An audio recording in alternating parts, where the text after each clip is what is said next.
I'm probably not looking very brightly lit because it's sort of pretty late now and I should be doing other things. I'm just cooking my lunch for tomorrow. But I've been watching a bit of Techman 2015 from the DIYworld.com. And he's recently gone off grids, unexpectedly, by the sounds of it. And he's, during the recent colder months in the United States, he's had a bit of trouble with his batteries running low. One of the big problems was coming out to several inches of snow on top of his solar panels. God blimey, I'm glad I don't get that here.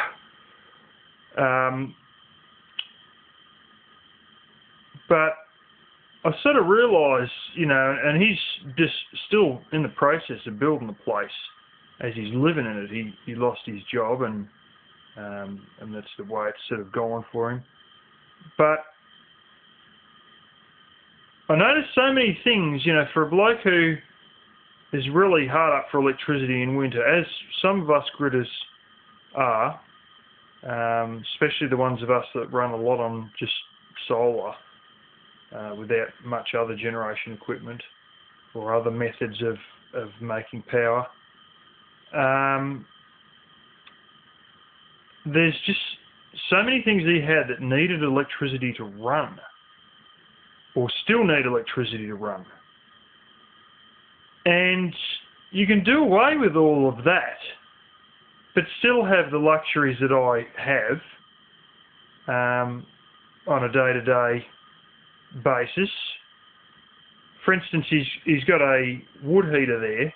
It has a water heating jacket, whatever you want to call it. There's a water pipe that runs through it to give you hot water, which is good, and it's got a stove component to it as well, and they're great. Heater, stove and water heater all in one. But to try and heat the other end of his van, what he does is he puts a radiator up the other end, and he's got fans blowing on that radiator, and I am not 100% sure, but I think he's actually got a water pump as well, circulating the water from memory. All this in the middle of 3 inches of snow on your solar panels. And like, for instance, his actual normal tap water, he's still fixing up leaking lines and whatnot, but his tap water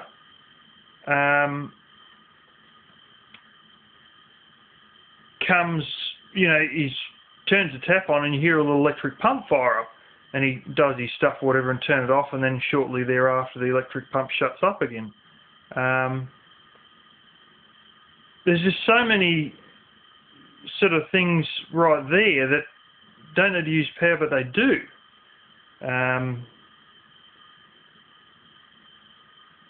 For instance, the heating system.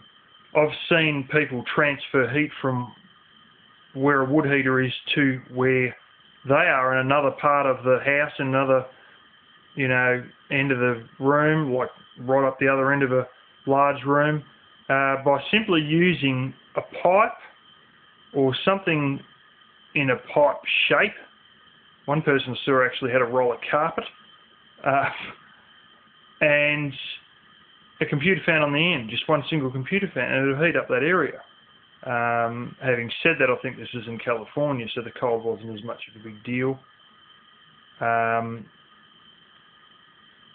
The other one, for instance, is like myself, I don't bother. I have it so close to my bed, it's only a few feet away from my bed.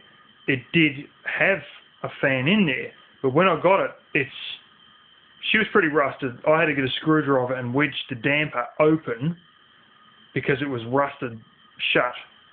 The switch for the fan that's built into that wood heater was melted, and dare I say, the amount of rust that's on that wood heater, I really doubt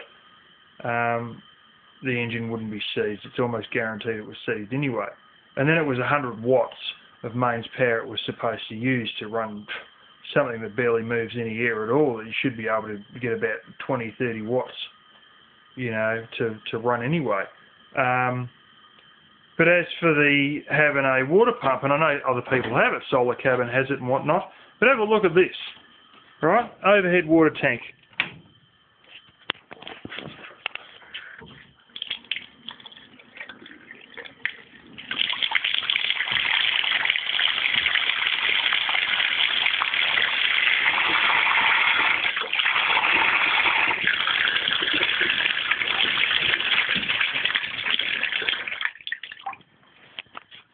How's that? No electricity required. Plenty of pressure, you know, and there's so many ways you can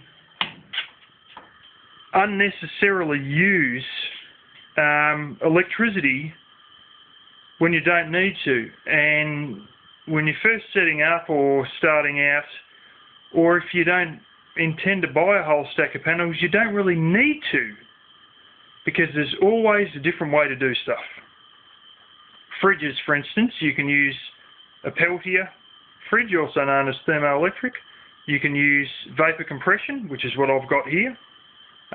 You can use propane, which is the other fridge little tiny one I don't use often that I've got in there. That's a 3-way one, and I'm intending to get a propane freezer. There's multiple ways to do any one thing. And if you can use a way that doesn't use electricity over always flattening your batteries in winter, then, you know, use that smarter way, because it's all the more power you got to, well, sit on a computer and watch YouTube half the night like I do, or watch TV if you're into that, or do whatever else you want to do. Because you haven't used that power on other devices that you didn't necessarily need to use power to achieve the same result. And that's especially the case if you don't have many solar panels and you want a fridge. That's why I recommend propane fridges quite a lot to people first setting up. Furthermore, propane's cheaper in the United States than it is here, regardless of the fact that I think we're exporting propane. But anyway,